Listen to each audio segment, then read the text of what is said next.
মাছরাঙা দেশের সংবাদে স্বাগত জানাচ্ছেন ফারহানা পারভিন। দেশের অন্যান্য অঞ্চলের খবরের সঙ্গে আজ থাকছে চট্টগ্রাম বিভাগের সংবাদ কনফারেন্সে।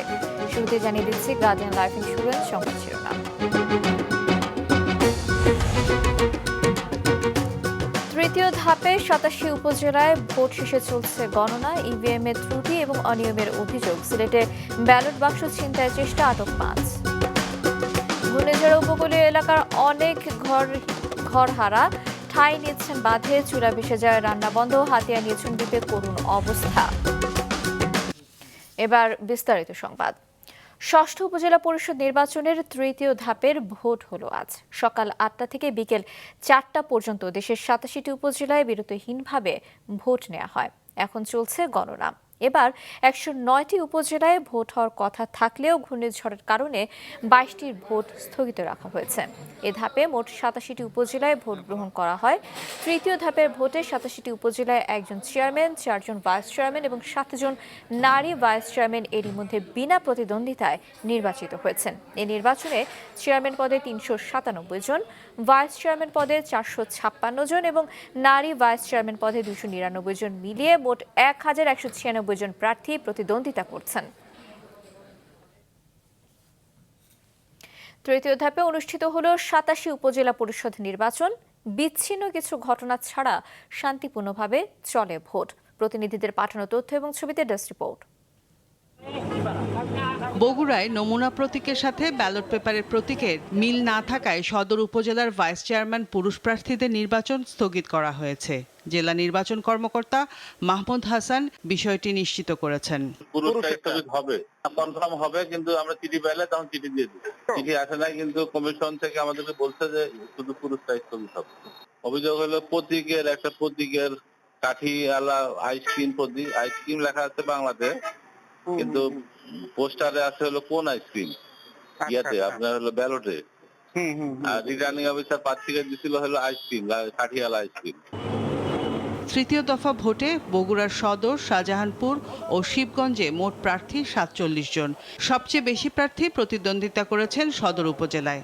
21 জন প্রার্থী এ উপজেলায় প্রতিদ্বন্দ্বী। 3 উপজেলায় ভোটের প্রভাব বিস্তার করার দায়ে 4 জনকে আটক করেছে পুলিশ। ফেনীর সদর, সোনাগাজী ও দাগনভূঞা উপজেলায় অনুষ্ঠিত হয় নির্বাচন। দুপুরে পিটিআই কেন্দ্রে জাল ভোট দেবার দায়ে সহকারী প্রিজাইডিং অফিসার ও পোলিং এজেন্ট সহ 10 জনকে আটক করা হয়। জোর করে এজেন্ট বের করে দেয়া, এজেন্ট ফর্ম ছিঁড়ে ফেলা, কেন্দ্র দখল করে জাল ভোট দেওয়ার অভিযোগে ভোট বর্জন করেছেন ওবায়দুল কাদেরের ছোট ভাই চেয়ারম্যান প্রার্থী শাহাদাত হোসেন, উপজেলা আওয়ামী লীগের সাধারণ সম্পাদক মিজানুর রহমান বাদল ও মহিলা ভাইস চেয়ারম্যান প্রার্থী ফাতেমা বেগম পারুল। আমাদের দাবি হচ্ছে প্রহসন নির্বাচন আমরা মানি না। এই নির্বাচন স্থগিত করে পূর্ণ নির্বাচন দেওয়া হোক, একটা নিরপেক্ষ নির্বাচন। এই কারণ এটা বাংলাদেশ আওয়ামী লীগের সম্মানিত সাধারণ সম্পাদকের উপজেলা, তার নিজ উপজেলা। এই উপজেলায় প্রহসন নির্বাচনের কোনো প্রয়োজন নেই। আর এখানে বিএনপির কোনো প্রার্থী নাই। আমরা যারা প্রার্থী সকলেই আওয়ামী লীগ করি। আমি আওয়ামী লীগের সাধারণ সম্পাদক। আমি আজকে ভোট কেন্দ্রে যাইতে পারি না। আমাদের দাবি, আমরা এই নির্বাচনটা বাতিল করে নতুন তফসিল ঘোষণা করে পুনর্নির্বাচনের জন্য আমরা এখানে রিটার্নিং অফিসারের কাছে আবার আসছি। সিলেটের বিয়ানীবাজার উপজেলার শ্রীধরা সরকারি প্রাথমিক বিদ্যালয়ে ব্যালট বাক্স ছিনতাইয়ের চেষ্টা ও জাল ভোট দেয়াকে কেন্দ্র করে দুপুর 12:15 থেকে 1 ঘণ্টা পর্যন্ত বন্ধ ছিল ভোট গ্রহণ। এই সময় বাধা দিতে গিয়ে একজন আনসার সদস্য আহত হয়। এই ঘটনার সাথে জড়িত 5 জনকে আটক করেছে আইনশৃঙ্খলা রক্ষা বাহিনী। প্রথমবারের মতো ইভিএমে ভোট গ্রহণ হয় পাবনা সদর, আটঘরিয়া ও ঈশ্বরদী উপজেলা পরিষদের নির্বাচনে। অনেক কেন্দ্রে ইভিএম মেশিনে যান্ত্রিক ত্রুটি থাকায় ভোট গ্রহণে কিছুটা বিঘ্ন হয়। শহরের কেন্দ্রগুলোতে ভোটার উপস্থিতি কম থাকলেও গ্রামীণ জনপদের অনেক কেন্দ্রেই ভোটারদের লম্বা লাইন দেখা যায়। যশোরের অভয়নগর ও বাঘারপাড়া উপজেলায় ইভিএমে ভোট দিয়েছেন ভোটাররা। প্রথমবারের মতো ইভিএমে ভোট দেয় ভোটারদের উপস্থিতি ছিল বেশি, তবে ভোটদানে কিছুটা বেগ পেতে হয়েছে তাদের। এছাড়া অন্যান্য উপজেলায় শান্তিপূর্ণভাবে অনুষ্ঠিত হয়েছে ভোট গ্রহণ। রওশন জাহান মিষ্টি, মাছরাঙা নিউজ ডেস্ক। দর্শক, নরসিংদী এবং চট্টগ্রাম থেকে ভোট গণনা সম্পর্কে কিছুক্ষণ আগে জানিয়েছেন আমাদের সহকর্মীরা। নির্বাচনের ভোট গ্রহণ কিন্তু শেষ হয়ে গেছে। 4টা বাজার সাথে সাথেই কিন্তু এই নরসিংদীর শিবপুরে ভোট গ্রহণ সম্পূর্ণ শেষে ভোট গণনার কাজ এখন চলছে। নরসিংদীর এই শিবপুরের 97টি কেন্দ্রে কিন্তু নিরবিচ্ছিন্নভাবে ভোট গ্রহণ হয়েছে এবং কোথাও কোনো গোলযোগের খবর আমরা পাইনি। রিটার্নিং কর্মকর্তা এবং প্রশাসনিক কর্মকর্তা যারা রয়েছে নির্বাচন দায়িত্বে তাদের সাথে আমাদের কথা হয়েছে। তারা বলছেন যে সুষ্ঠু নিরপেক্ষ এবং যাতে কোনো ধরনের গোলযোগ না ঘটে সেই জন্য কিন্তু তারা প্রস্তুত ছিলেন এবং নির্বাচনের ভোট গণনার শেষেও কিন্তু তারা সেই দায়িত্ব পালন করে যাবেন, যাতে করে নির্বাচনকে কেন্দ্র করে বা নির্বাচনের ফলাফলকে কেন্দ্র করে কোনো ধরনের অপ্রীতিকর ঘটনা না ঘটে তেমন পরিবেশ তারা সৃষ্টি করছেন। এবং কেন্দ্রগুলো এবং কেন্দ্রের বাইরে কিন্তু পর্যাপ্ত সংখ্যক আইনশৃঙ্খলা রক্ষাকারী বাহিনীর সদস্যরা রয়েছেন। তারা কিন্তু সার্বিক নিরাপত্তা ব্যবস্থাকে জোরদার করে রেখেছেন, যাতে করে কোনো সময় নির্বাচনের পরবর্তী যেই সহিংস ঘটনাগুলো আমরা লক্ষ্য করি সেগুলির যেন কোনো পরিবেশ সৃষ্টি না হয়। চট্টগ্রামে আজ তৃতীয় দফা উপজেলা নির্বাচন শান্তিপূর্ণভাবে শেষ হয়েছে বলা যায়। 4টি উপজেলার নির্বাচন হয়েছিল এবং সবকিটিতেই সুষ্ঠুভাবে নির্বাচন হয়েছে আমরা খবর পেয়েছি। দু একটি বিচ্ছিন্ন ঘটনা ছিল, কিন্তু সেটি আসলে নির্বাচনী প্রক্রিয়ায় প্রভাব বিস্তার করবে কিংবা নির্বাচনকে প্রশ্নবিদ্ধ করবে এমনটা নয়। এবং ভোটার উপস্থিতি ইদানিংকালে যে ভোটগুলো হয়েছে সেগুলোর মতোই, খুব বেশি কম বলা যাবে না, আবার খুব বেশিও বলা যাবে না। আমরা যারা নির্বাচনী প্রক্রিয়া ফলো করছেন, দেখছেন এবং সাংবাদিকরা আছে তাদের সাথে বিভিন্ন জায়গায় যারা ঘুরেছেন কথা হয়েছিল, তারা যেটি জানাচ্ছেন 20 থেকে 30% পর্যন্ত ভোট হয়তো হতে পারে, ভোট কাস্ট হতে পারে। এবং নারীদের উপস্থিতি কিছুটা কম ছিল, কিন্তু দিন শেষে এসে বলা যায় যে যেহেতু কোনো বিঘ্ন ঘটেনি এবং শান্তিপূর্ণ ব্যবহার ছিল, তো সফল নির্বাচনী হয়েছে এই দফা নির্বাচনটিও। এবার ঘূর্ণিঝড় প্রসঙ্গ। জোয়ারের পানি সরে যাওয়ার পর উপকূলীয় অঞ্চলের বিভিন্ন জেলায় স্পষ্ট হয়ে উঠছে রিমালের ক্ষয়ক্ষতির চিহ্ন। সুন্দরবনে আরও মৃত বন্যপ্রাণীর দেখা মিলছে। বিধ্বস্ত বাড়িঘরে ফিরতে পারছে না মানুষ। Desk report.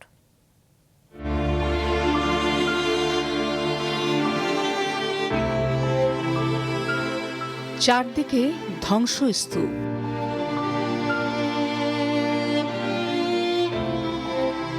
ঘূর্ণিঝড় রিমালের তাণ্ডবে লণ্ডভণ্ড হয়ে যাওয়ায় পানি সরে গেলেও বাড়িঘরে ওঠার উপায় নেই বরগুনার দুর্গত এলাকার অনেক মানুষের।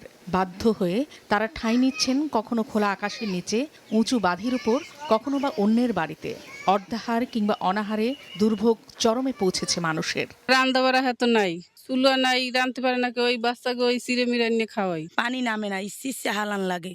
তারপর 3, 4, 5, 6টা গুঁড়ো গাড়া। ভাত পানি খাইতে আসি না, চুলে রান্না চলে না। 4-5 দিন ধরে আমার কোনো খাওয়া দাওয়া নাই, আমরা কি ওই রুটি নিয়ে খাই। যেদিকে চোখ যায় শুধু ক্ষতচিহ্ন পটুয়াখালীর উপকূলীয় এলাকা জুড়ে। ঘরবাড়ি মেরামত করে নতুন করে কিছুটা ঘুরে দাঁড়ানোর চেষ্টা করলেও ভর করছে অনিশ্চয়তা। জেলা প্রশাসনের তথ্য মতে দুর্গতদের সংখ্যা এখন 3 লাখ ছাড়িয়েছে। কলাপাড়ায় উদ্ধার কার্যক্রমের পাশাপাশি রিমালে ক্ষতিগ্রস্তদের মাঝে খাদ্য সহায়তা ও বিনামূল্যে চিকিৎসা সেবা দিয়েছে কোস্টগার্ড। এছাড়া 5 শতাধিক দুর্গতদের ত্রাণ সহায়তা দিয়েছে জেলা ছাত্রলীগ। ঘরদুয়ার সব ভাঙ্গে ছিঁড়ে গেছে, এই বেড়িবাঁধ ভাঙ্গে ছিঁড়ে সব তলাই গেছে আমাকে বাড়িঘর। সরকারের কাছে আমাদের অনুরোধ থাকবে যে এই পায়রা নদীর পাড়ে যে একটা স্থায়ী ভেরিবাঁধের প্রয়োজন, আমাদের একটা ভেরিবাঁধ দরকার। গাছ পড়ানোর কারণে আমাকে ঘরদুয়ার সব নষ্ট হয়ে গেছে, গরু ছাগল মরছে। তারপর রাইতে আমাদের মানুষজন টাইনে টিনে বাইক করে নিয়ে পরিশোধে রাখছে। ধ্বংসযজ্ঞ ভোলার বোরহানউদ্দিন উপজেলার কুতুবা, বড়মানিকা ও গঙ্গাপুর এলাকায় জলোচ্ছ্বাসে মালামালের সাথে চুলা ভেসে যাওয়ায় রান্না করে খাওয়ার অবস্থা নেই কারো। সরকারি হিসেবে জেলায় সম্পূর্ণ ও আংশিক মিলিয়ে প্রায় 7,500-এর উপর ঘর ক্ষতিগ্রস্ত হয়েছে। জ্বরের দিন আসুকান শহর উঠিয়া সব বাসাইয়ে লইয়ে গেছে, আমাকে সব কিছু লইয়া গেছে, এখন খালি আছে ওই খোসাটা। মাল সাবানা কিছু হরাইতেই নেই, আর ওই ঘরের মধ্যে ছিলাম আমি একাই।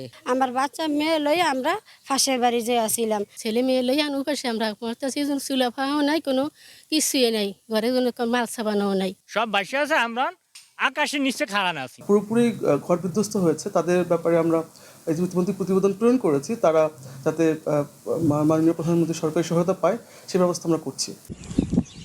7 থেকে 8 ফুটের জলোচ্ছ্বাসে নোয়াখালীর হাতিয়ার, নলচিরা, হরণী, ছানন্দী, চরঈশ্বর ও চরকিং ইউনিয়নের নিম্নাঞ্চলের ঘরহারা মানুষগুলোর অবস্থা খুবই করুণ। প্রায় একই অবস্থা নিঝুম দ্বীপ ও চরঘাসিয়ার প্রায় প্রতিটি ওয়ার্ডে। গতকাল বিকালে দুর্গতদের মাঝে অর্থ খাবার বিতরণ করা হয়। সর্বস্ব হারিয়ে দিশেহারা হয়ে পড়েছেন গোপালগঞ্জের মাছ চাষিরা। জেলা সদরের রঘুনাথপুরে সেতু ভেঙে পড়ায় যান চলাচল বন্ধ হয়ে গেছে বেদগ্রাম বর্ণী সড়কে। এতে জেলা সদর ও টুঙ্গিপাড়ায় যাতায়াত ও পণ্য পরিবহনে চরম ভোগান্তি পোহাচ্ছেন মানুষ।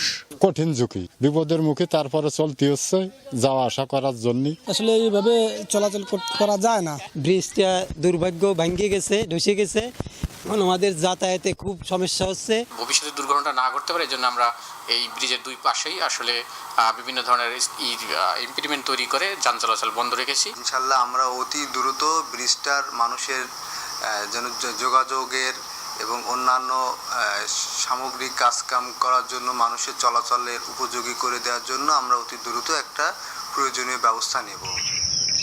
এদিকে যতই কমছে জলোচ্ছ্বাস ও নদ নদীর পানি, ততই দৃশ্যমান হয়ে উঠছে সুন্দরবন সংলগ্ন লোকালয় ও চরাঞ্চলের ক্ষয়ক্ষতি। তছনছ হয়ে গেছে গাছপালা, চোখে পড়ছে ছড়িয়ে ছিটিয়ে থাকা মৃত বন্য প্রাণী। এ পর্যন্ত বিভিন্ন স্থান থেকে 17টি জীবিত ও 40টি মৃত হরিণ ও বুনো শূকর উদ্ধার করেছে বন বিভাগ। শুকর আমরা দুটোই উদ্ধার করছি। উদ্ধার করার পরে আমরা এখন সুন্দরবন বন বিভাগের কাছে আমরা নিয়ে যাব, নিয়ে আমরা ওইখানে যাবতীয় যা করার আমরা ওইখানে সেখানে। কুয়াকাটা সৈকতেও ভেসে আসছে মৃত হরিণ।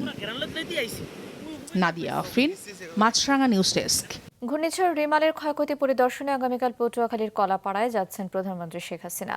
কাল দুপুরে কলাপাড়ায় সরকারি মোজাহার উদ্দিন বিশ্বাস কলেজ মাঠে ক্ষতিগ্রস্ত 2000 মানুষের মাঝে ত্রাণ সহায়তা দেওয়ার কথা রয়েছে প্রধানমন্ত্রীর। এ সময় জনসভায় ভাষণ দেওয়ার কথা রয়েছে তার। এই উপলক্ষে কলেজ প্রাঙ্গণে নেওয়া হচ্ছে ব্যাপক প্রস্তুতি। নিরাপত্তার চাদরে ঢেকে দেওয়া হয়েছে পুরো উপজেলা। মোতায়েন করা হয়েছে 3000 পুলিশ সদস্য সহ র্যাব, সেনাবাহিনী, কোস্টগার্ড এবং নৌবাহিনীর সদস্যদের। তার আগমন উপলক্ষে বাংলাদেশ পুলিশ তার আগমন উপলক্ষে নিশ্চিত নিরাপত্তার ব্যবস্থা করা হয়েছে। সাথে থাকবে সেনাবাহিনী, র্যাব সহ নৌ পুলিশ, তারাও থাকবেন। দর্শক, বরগুনা, ভোলা, পটুয়াখালী এবং মংলায় রিমালের ক্ষয়ক্ষতি সম্পর্কে জানিয়েছেন আমাদের সহকর্মীরা। বিপাতের নিচে অন্ধকার, ঠিক তেমনই অবস্থা হয়েছে বরগুনা শহরের উপকণ্ঠে পটকাখালী আশ্রয়ণ প্রকল্পের এই বাসিন্দাদের। ঘূর্ণিঝড় রেমেলের তাণ্ডবে তাদের চালচুলা ভাসিয়ে নিয়ে গেছে। 3 দিন ধরে রান্না নেই, খাওয়া নেই, ঘুম নেই। আজকে তাদের রান্না হচ্ছে এই রাস্তার উপরে। প্রতি বছর যে কোনো সাইক্লোনেই তাদের ভাসতে হয় পানির তোড়ে। একটি বেড়িবাঁধ না করার কারণে তাদের এমন অবস্থা। তাদের একটাই দাবি, কোনো ত্রাণ নয়, শুধু বেড়িবাঁধ নির্মাণ করে দেয়া হোক। আমি এখন দাঁড়িয়ে আছি ভোলার ব্রহ্মদিন উপজেলার তেঁতুলিয়া নদীর তীরে কুতুবা এবং গঙ্গাপুর ইউনিয়ন সংলগ্ন বেড়িবাঁধ এলাকায়। এই এলাকার উপর দিয়ে যে ভয়াবহ তাণ্ডব চালিয়েছে, তাতে করে অসংখ্য ঘরবাড়ি বিধ্বস্ত অবস্থায় এখন লণ্ডভণ্ড অবস্থায় পড়ে রয়েছে। বহু পরিবার খোলা আকাশের নিচে চরম মানবেতর জীবনযাপন করছে। তারা এখনও কোনো তেমন সহায়তা পায়নি। তারা অনেকেই এখন ঘুরে দাঁড়ানোর জন্য শেষ সম্পদ যা আছে সেসব মালামাল সরিয়ে আবার নতুন করে বাঁচার জন্য চেষ্টা চালাচ্ছে। ঘূর্ণিঝড় রিমালের ক্ষত বয়ে বেড়াচ্ছে পটুয়াখালীবাসী। এখন চারিদিকে শুধুই হাহাকার। বিগত কয়েকদিন না খেতে পেয়ে মানুষ কিন্তু অনেকটাই মানবেতর জীবনযাপন করছিল। এখন কিন্তু তারা ঘুরে দাঁড়ানোর চেষ্টা করছে। এখন কিন্তু তারা বিভিন্ন জায়গায় উদ্ধার কাজ পরিচালনা করছে। যাদের ঘরবাড়ি ভেঙে গেছে, গাছপালা পড়ে গেছে, তারা কিন্তু এগুলো গাছপালা কেটে ঘরবাড়ি উদ্ধার কাজ শুরু করেছে। এবং ফসল এবং মাছের যে ক্ষতি হয়েছে সেটি কিন্তু একান্তই অপূরণীয়। এরই মধ্যে কিন্তু আসলে মানুষকে সহযোগিতা দেওয়ার জন্য কিন্তু বাংলাদেশ কোস্টগার্ড দক্ষিণ জোন এবং বাংলাদেশ ছাত্রলীগ কিন্তু তাদের দুর্গত মানুষদের জন্য ত্রাণ সুবিধা নিয়ে এসছেন। প্রভাব কাটিয়ে ঘুরে দাঁড়াচ্ছে মংলা সমুদ্র বন্দর। মংলা সমুদ্র বন্দরের কার্যক্রম কিন্তু স্বাভাবিক হয়েছে। বন্দরে জাহাজ চলাচলও স্বাভাবিক রয়েছে। বন্দর কার্যক্রম, পণ্য খালাস ওঠানামা চলছে যেভাবে, সেভাবে বন্দরে জাহাজ আগমন নির্গমনও স্বাভাবিক হয়ে উঠেছে। এছাড়া এই ঘূর্ণিঝড়ে কিন্তু মংলা বন্দর কর্তৃপক্ষের উল্লেখযোগ্য তেমন কোনো ক্ষয়ক্ষতির খবর পাওয়া যায়নি। তবে উপজেলা প্রশাসনের পক্ষ থেকে জানানো হয়েছে মংলায় প্রায় 3000 ছোট বড় চিংড়ি ঘের জলোচ্ছ্বাসে প্লাবিত হয়েছে এবং চিংড়ি মাছ ভেসে গেছে। এটা চাষিরা চরম ক্ষতিগ্রস্ত হয়েছেন। এছাড়া মংলা উপজেলার 6টি ইউনিয়ন এবং পৌরসভায় প্রায় 6,000 কাঁচা এবং আধা কাঁচা ঘর বাড়ি পুরোপুরি বিধ্বস্ত এবং আংশিক বিধ্বস্ত হয়েছে। এছাড়া বিভিন্ন গাছপালা পড়ে বিদ্যুৎ সংযোগ এখনও বিচ্ছিন্ন রয়েছে। তবে এই ঘূর্ণিঝড়ে সবচেয়ে বেশি ক্ষতিগ্রস্ত হয়েছে সুন্দরবনের বন্যপ্রাণী এবং জীববৈচিত্র্যের। সুন্দরবনের নদ নদী এবং নদ নদীর পানি এবং জলোচ্ছ্বাসের পানি কমে যাওয়ার সঙ্গে সঙ্গে বিভিন্ন চরাঞ্চল এবং নদ নদীতে এবং লোকালয়ের বিভিন্ন মৃত্যু বন্যপ্রাণী পাওয়া যাচ্ছে, বিশেষ করে হরিণ এবং বন্য শুকুর এই সকল সন্ধান মিলছে। ইতিমধ্যে প্রায় অর্ধশত বন্যপ্রাণী বিভিন্ন প্রান্ত থেকে উদ্ধার করছে এবং আরও বন্যপ্রাণীর সন্ধানে বন বিভাগের কর্মীদের সঙ্গে সঙ্গে বন সংশ্লিষ্ট স্বেচ্ছাসেবকরা বন্যপ্রাণী উদ্ধারে কাজ করছে। আগামী রবিবার আন্তঃমন্ত্রণালয়ের বৈঠক করে দেশের রিমালের ক্ষয়ক্ষতির চূড়ান্ত হিসেব নিরূপণ করা হবে। সে অনুযায়ী ক্ষতিগ্রস্ত এলাকার মানুষের জন্য সহায়তা কার্যক্রম পরিচালনা করা হবে বলে জানিয়েছেন দুর্যোগ ব্যবস্থাপনা ও ত্রাণ প্রতিমন্ত্রী মোহাম্মদ মুহিবুর রহমান। দুর্যোগপূর্ণ আবহাওয়ার কারণে কয়রার ক্ষতিগ্রস্ত এলাকায় সড়কপথে না যেতে পারলেও হেলিকপ্টারে সাতক্ষীরা এবং বাগেরহাটের ক্ষতিগ্রস্ত এলাকা ঘুরে দেখেন মন্ত্রী। পরে খুলনার কয়রার কপোতাক্ষ কলেজ মাঠে দুর্গত এলাকার ক্ষতিগ্রস্ত মানুষের সঙ্গে কথা বলেন। এই সময় তিনি কয়রা এলাকায় ক্ষতিগ্রস্ত 400 মানুষের মধ্যে খাদ্য সামগ্রী বিতরণ করেন। মহাসড়কে 6 লেন প্রকল্পের টেন্ডার আহ্বান না করা পর্যন্ত যশোর নড়াইল মহাসড়কে গাছ কাটায় স্থিতাবস্থা জারি করেছে হাইকোর্ট। সে আদেশ অমান্য করে রাতের আধারে গাছ কাটছে ঠিকাদাররা। আর জেলা পরিষদ বলছে হাইকোর্টের আদেশ তারা পাননি। যশোর প্রতিনিধির পাঠানো তথ্য এবং ছবিতে ডেস্ক রিপোর্ট। যশোর নড়াইল মহাসড়ক 6 লেন করার জন্য সড়ক ও জনপথ বিভাগের আবেদনের প্রেক্ষিতে জেলা পরিষদ মহাসড়কের দুই পাশে গাছ কাটার টেন্ডার দেয়। চলতি বছর জানুয়ারিতে শুরু হয় মহাসড়কের দুই পাশের গাছ কাটা। মানবাধিকার ও পরিবেশবাদী সংগঠন human rights and piece for Bangladesh গেল 5 মে মহাসড়কের গাছ কাটা বন্ধ রাখার জন্য হাইকোর্টের রিট আবেদন করে। এর প্রেক্ষিতে 20 মে আবেদনের শুনানিতে বিচারপতি মোহাম্মদ খসরুজ্জামান ও বিচারপতি KM জাহিদ সারোয়ারের হাইকোর্ট বেঞ্চে মহাসড়কের 6 লেন প্রকল্প টেন্ডার না হওয়া পর্যন্ত গাছ কাটার উপর স্থিতাবস্থার আদেশ দেন। 6 লেন মহাসড়কের প্রকল্পের আদেশ না হওয়ার আগেই সড়কের দুই পাশের গাছ কাটায় ক্ষুব্ধ এলাকাবাসী। গাছ কাটা বন্ধের দাবি জানান তারা। কোর্টের আদেশ অমান্য করে এরা রাতের আধারে গাছ কাটিয়ে নিয়ে যাচ্ছে। ঠিক আছে, কেউ দেখার মতন কেউ নাই। ঠিক আছে, আমি চাই এই গাছগুলো থাকুক, যদি রাস্তা করারই লাগে এক সাইড করে। গাছ ছিল, ছায়া ছিল, খুব ভালো লাগতো। এখন তো সেই জায়গায় দাঁড়ানোই কষ্ট। এ পর্যন্ত কয়টা গাছ কাটিছে ওটা তো আনুমানিক বলতে পারবো না। দেখা যাচ্ছে কি যে নাম্বার প্লেট দেখলে বলা যাবে।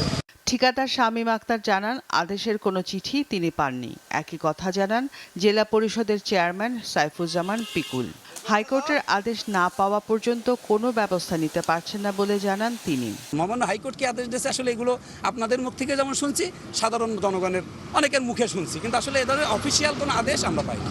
রোডস অ্যান্ড হাইওয়েজ আজ থেকে 8 মাস 9 মাস আগে আমাদের চিঠি দিচ্ছে যে তারা রাস্তা প্রশস্ত করবে, 6 লেন করবে, এই গাছ আমরা অপসারণ করার জন্য আমাদের তারা চিঠি দিচ্ছে। এই গাছ তো এখন আমার বন্ধ করার কিছু নাই। এখন আমার বন্ধ করতে গেলে হাইকোর্ট যদি ওই অর্ডারটা আমার নামে ইস্যু হয়, তখন আমি আবার আমার ওই অর্ডারের বুনিয়াদে আমি বলবো যে এখন তুমি গাছ কাটা বন্ধ করো। যশোর নড়াইল মহাসড়কের যশোর অংশের মেহগনি শিরিষ সহ 1000 গাছ কাটার টেন্ডার পেয়েছেন 2 জন। মাছরাঙা নিউজ ডেস্ক।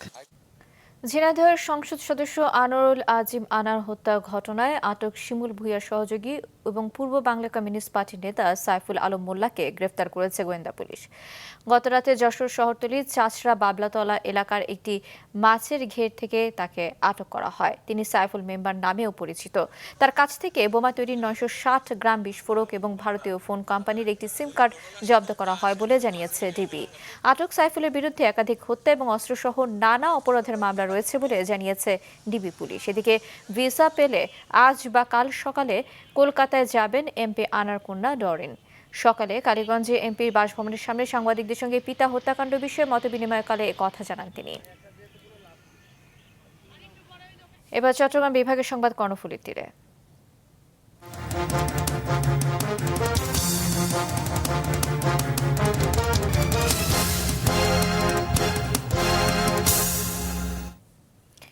পৃথিবীর সব বড় পর্বতে লাল সবুজ নিশান ওড়ানোর স্বপ্ন দেখেন সদ্য এভারেস্ট জয়ী বাংলাদেশি পর্বতারোহী চট্টগ্রামের সন্তান বাবর আলী। গতকাল দেশে ফিরেই আজ তিনি বসেছিলেন সাংবাদিকদের সঙ্গে, জানান রোমাঞ্চকর আর চ্যালেঞ্জিং এভারেস্ট জয়ের গল্প। আব্দুল্লাহ রকিবের রিপোর্ট, ক্যামেরায় ছিলেন রবিউল টিপু। এভারেস্টের চূড়া ছুঁয়ে বীরের বেশে দেশে ফিরলেন চট্টগ্রামের সন্তান বাবর আলী। গতকাল রাতে কাঠমান্ডু থেকে ঢাকা হয়ে চট্টগ্রাম শাহ আমানত বিমানবন্দরে নামার পর পেলেন বীরোচিত সম্মান।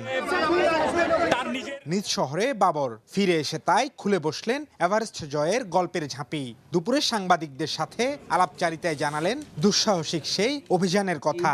জানান পৃথিবীর সর্বোচ্চ পর্বত শৃঙ্গের চূড়ায় দাঁড়িয়ে প্রায় 2.25 ঘন্টা উপভোগ করেছেন প্রকৃতির অপার সৌন্দর্য।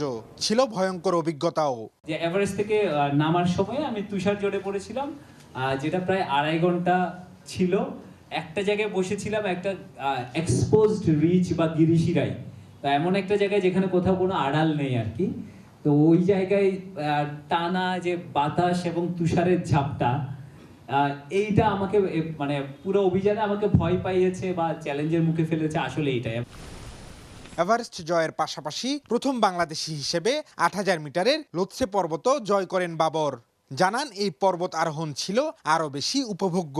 আমাকে লোৎসের ক্লাইম্বটা মানে বেশি আনন্দ দিয়েছে, কারণ এটার চ্যালেঞ্জটা, ডিফিকাল্টিসটা অনেক বেশি ছিল। ফেজ ধরে ক্লাইম্ব করতে হয়।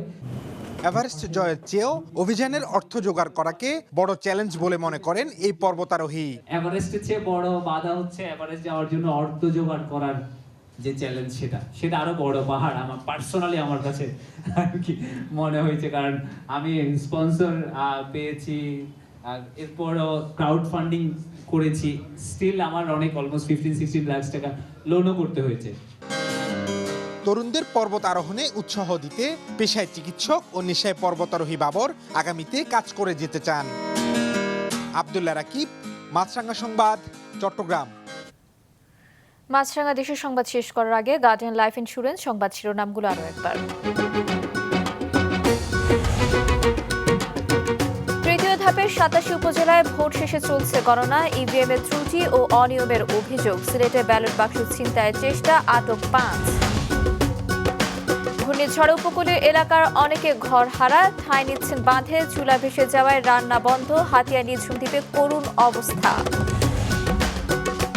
হাইকোর্টের আদেশ অমান্য করে যশোর নড়াইল মহাসড়কের পাশের গাছ কাটছেন ঠিকাদাররা। আদেশ পায়নি বলছে জেলা পরিষদ। এছাড়া এখনকার মতো ফেসবুকে আপডেট পেতে ভিজিট করুন মাছরাঙ্গা টেলিভিশনের পেজে। ইউটিউব চ্যানেলেও দেখতে পারেন আমাদের সংবাদ প্রতিবেদন এবং অনুষ্ঠান। আমাদের পরবর্তী সংবাদ বিকেল সন্ধ্যা 7টায় দেখার আমন্ত্রণ রইল।